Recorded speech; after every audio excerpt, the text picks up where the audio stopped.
Hello everyone, welcome to the market opening bell on Wednesday, December 24th, your 10-minute guide to the stock market. Today is Christmas Eve and the Hong Kong stock market is only open for half a day. First, I wish everyone a Merry Christmas and all the best. After 4 consecutive trading days of gains, the Hang Seng Index opened 74 points higher.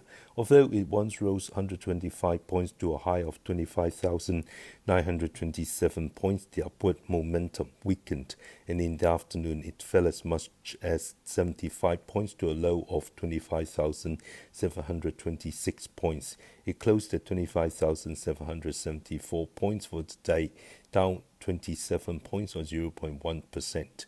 The H-share index fell 25 points or 0.3%, closing at 8,913 points.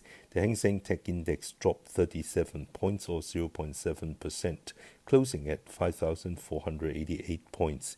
With a long holiday approaching, trading volume turned light, with total turnover of 157.1 billion Hong Kong dollars for the day.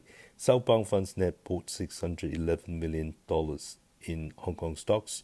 Among them, net buys included Alibaba at 1.36 billion, Meituan at 223 million, and Zijin Mining at 111 million. Net sales included China Mobile at 1.975 billion, Tencent at 1.088 billion, Kuaishou at 174 million, and SMIC at 141 million. According to statistics, Southbound funds have net sold China Mobile for 8 consecutive days, totaling 6.492 billion Hong Kong dollars. Technically, the Hang Seng Index once rose above the 100-day moving average at 25,878 points, but failed to hold above it.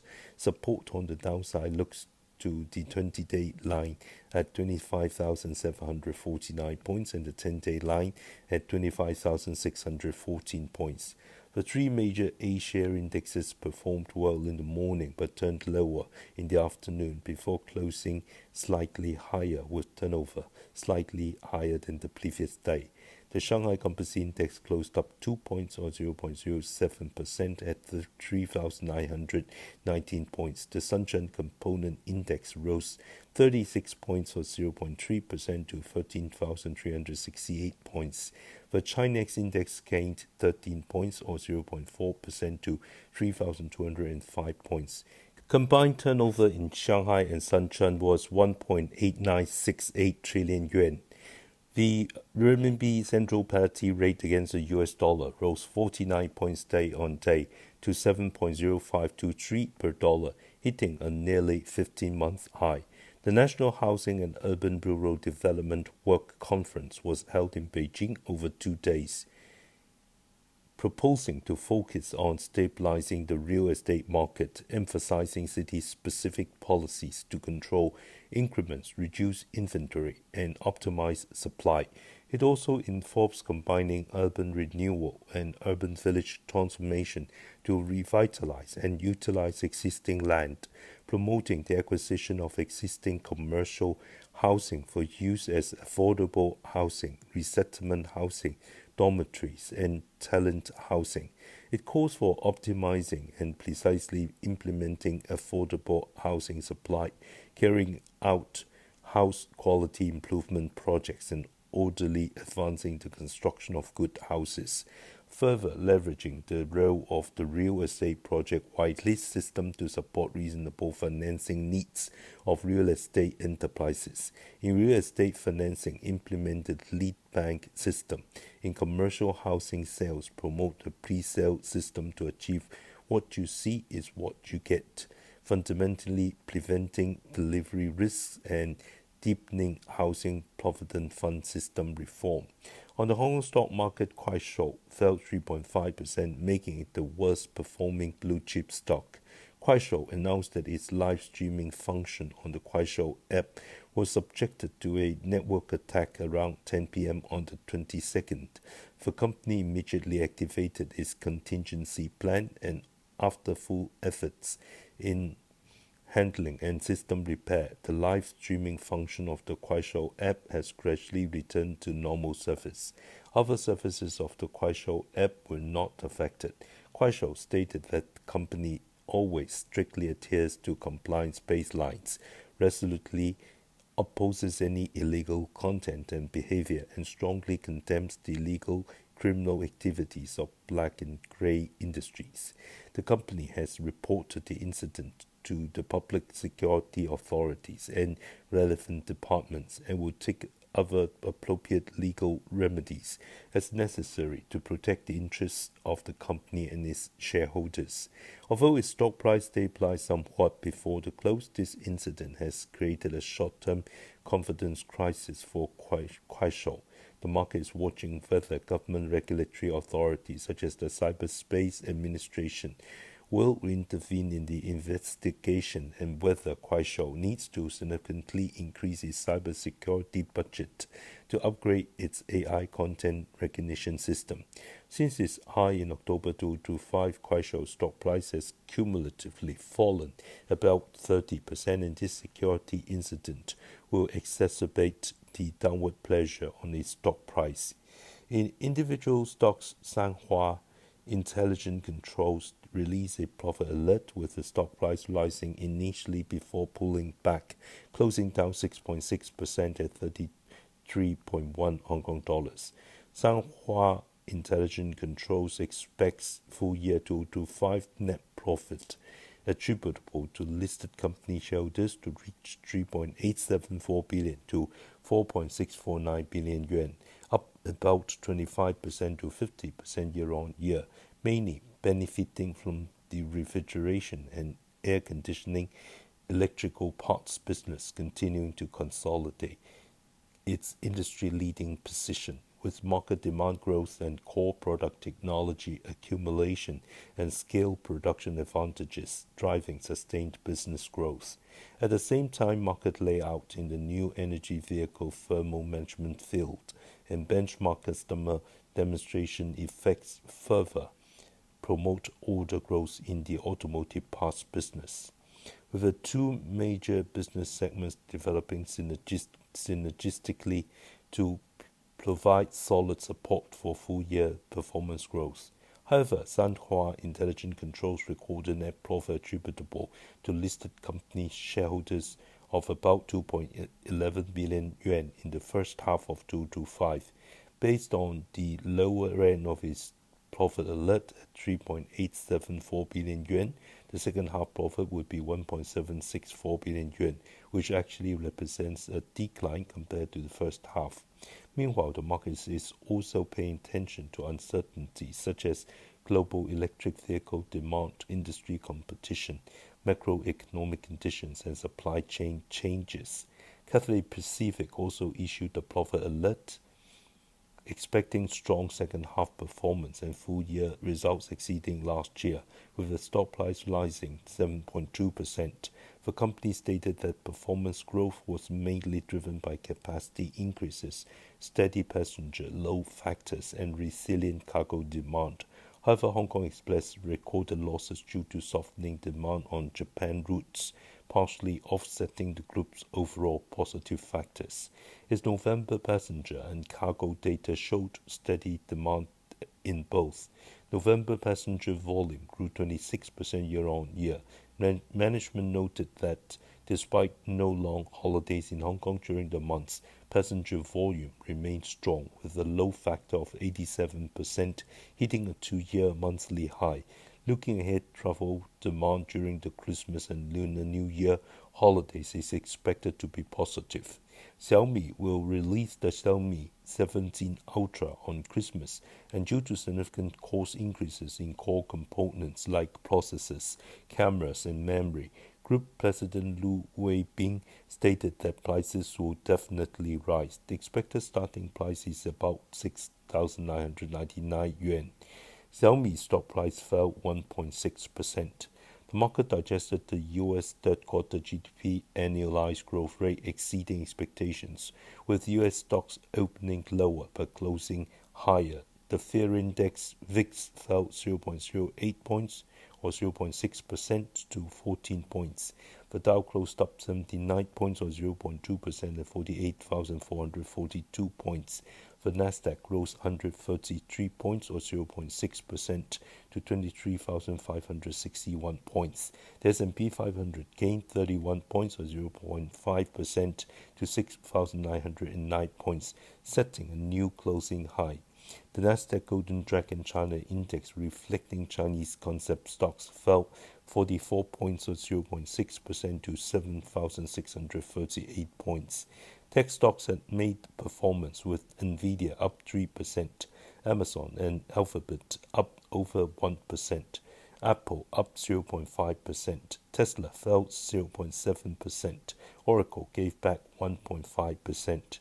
Novo Nordisk's oral weight loss drug was approved by the FDA, with the stock price rising 7.3%. Gold and silver prices continue to rise, with spot gold up 0.4% to $4,458.95 per ounce, setting a new high, and spot silver up 1.7%, breaking above the $70 mark. On economic data driven by resilient consumer and business spending, as well as stabilizing trade policies, the U.S. third quarter inflation-adjusted GDP annualized growth rate was 4.3%, far exceeding the second quarter's 3.8%, the previous forecast of 3.3%, marking the fastest pace in 2 years. Additionally, U.S. November industrial production rose 0.2% month-on-month against market expectations of 0.1%. October was down 0.1%.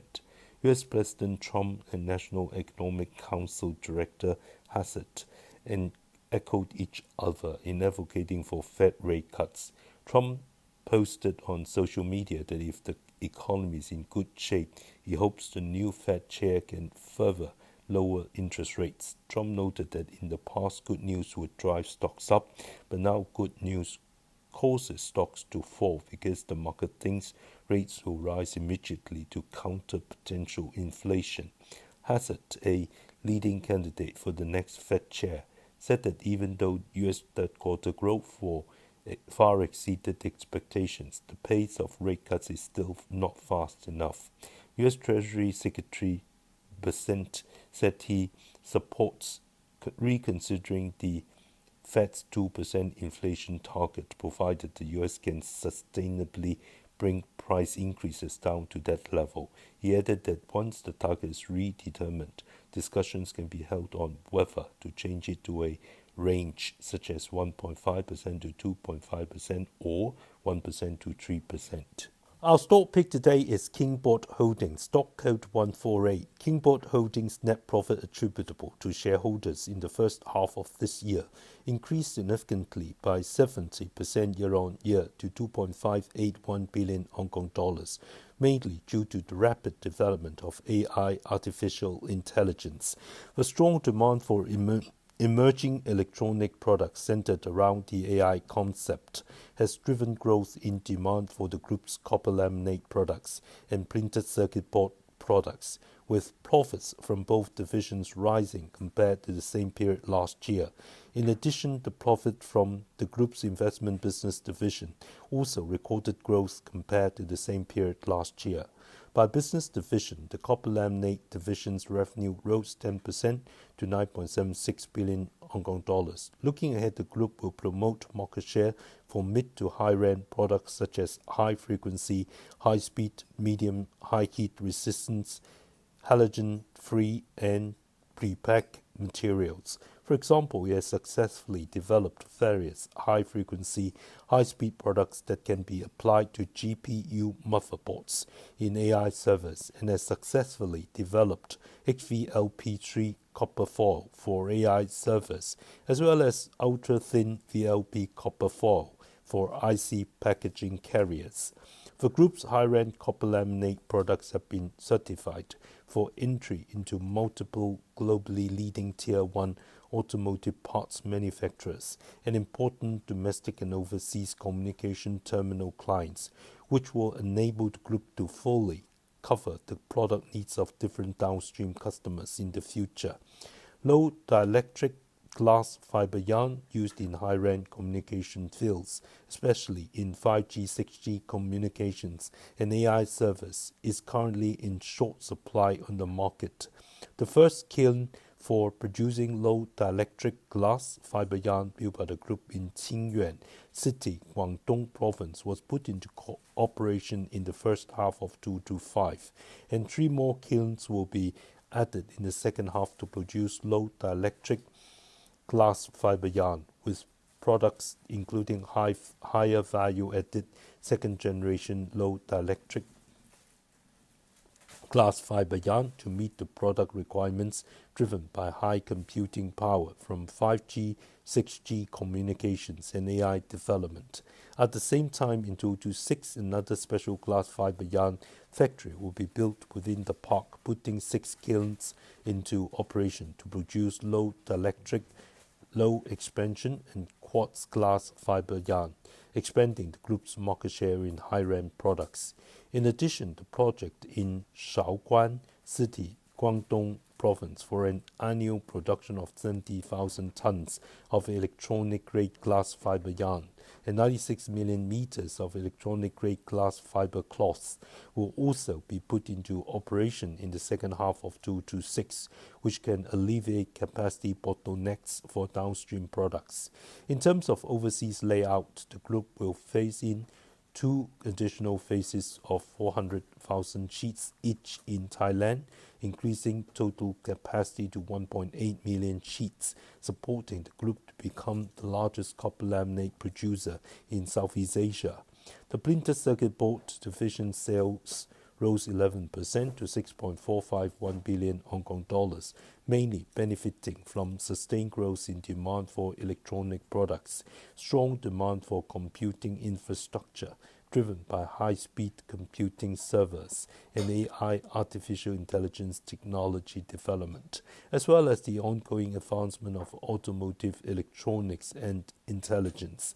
The group has prepared new manufacturing technologies in areas such as 6G wireless communications, AI servers, low-orbit satellites, 4D imaging millimeter wave radar, parts of automotive high-level common control units, new energy vehicle high-voltage fast charging, and intelligent robots. The group's project in Thailand to add printed circuit boards capacity of 1.2 million square feet per month is expected to be put into operation in the second half of 2026, while the project in Vietnam to add printed circuit board capacity of 1.1 million square feet per month, with the first phase of 600,000 square feet expected to be put into operation in the first half of 2026, will meet the growing demand from overseas customers.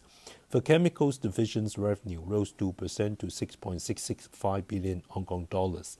The group's 800,000-ton annual acetic exit project in Xingtai City, Hebei Province, which adopts advanced low-energy carbon dioxide capture technology developed by Tsinghua University School of Environment, was put into operation at the beginning of this year and began producing 2,000 tons of acetic acid per day in the second quarter.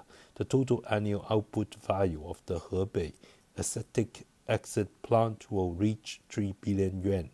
In addition, the group's 340,000-ton annual caustic soda project in Beihai City, Guangxi, will, with the first phase of 200,000 tons to be put into operation in the first half of 2026, already has sufficient customers within the industrial park under construction to absorb the capacity.